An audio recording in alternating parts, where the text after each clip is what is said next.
Okay, this video is to introduce an art piece by Kandinsky called Squares with Concentric Circles. So we're going to create our own. The way I'd recommend starting, so this is just basic materials. So let's say your supplies haven't come in. I'm going to show you a few different ways to go about it.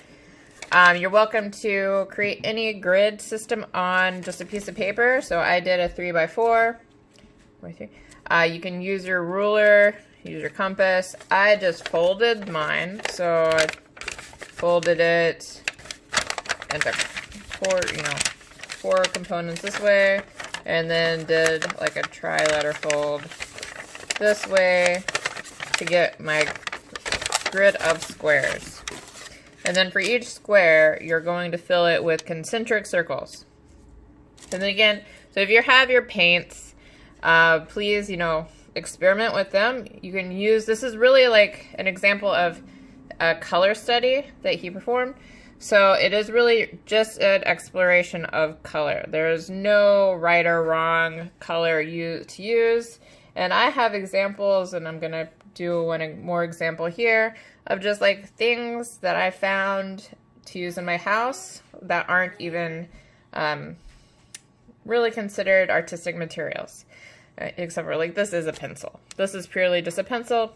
If you have a pencil, you can create one of Kandinsky. You can create your own version of a square with concentric circles.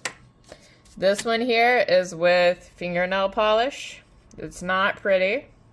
I mean, this one, they're definitely different in their kind of style and their stroke, so great contrast there. Not we all, but I have a variety of fingernail polish colors that I don't know why I bought them, and this is a good use of them, I suppose. This one here was done with eyeshadow, with also some palettes of eyeshadow that I don't know why I bought. So, good use of them. You're welcome to try experimenting with your own materials. I, as a child, had a book of how to create your own paint. So, there are great examples of creating paint with, food color and egg whites, or oils, or, any variety of other materials that you might have in your house outside of paint that you would like to experiment with. Also, look at all of these different colored pens I owned. So, to get us started, you're going to simply work from the center out. You're going to start, nothing has to be perfect. In these, if that is your method, you're welcome to use your compass. Starting off with just a color and a fill in a circle. You're welcome to fill it in all the way. You're welcome to kind of have it rough and design. You're welcome to overlap colors and just explore with how these colors really sit next to each other.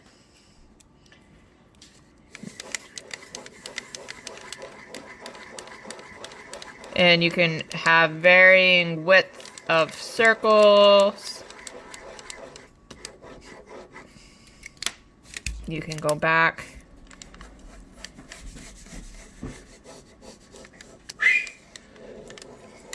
And overlap a little bit. Have thinner ones, thicker ones.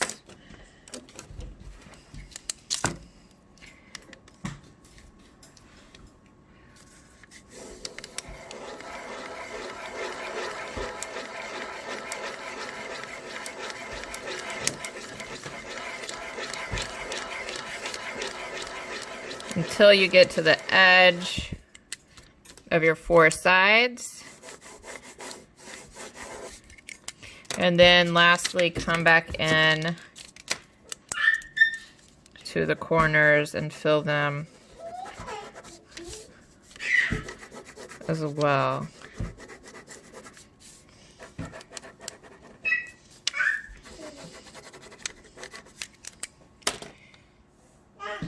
So, you're welcome to use one medium for all your squares.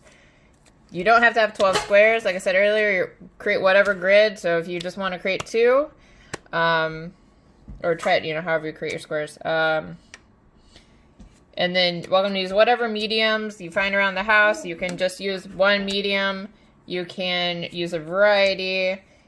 Any color combination. No wrong answer here. Experiment. See what you come up with. And then at the end, submit a picture on the discussion board of your final piece, as well as kind of like how it makes you feel. Like, you can choose a square and be like, this square makes me feel, or what I was thinking about when I chose the colors for this square, and, you know, or as an overall composition. Either way.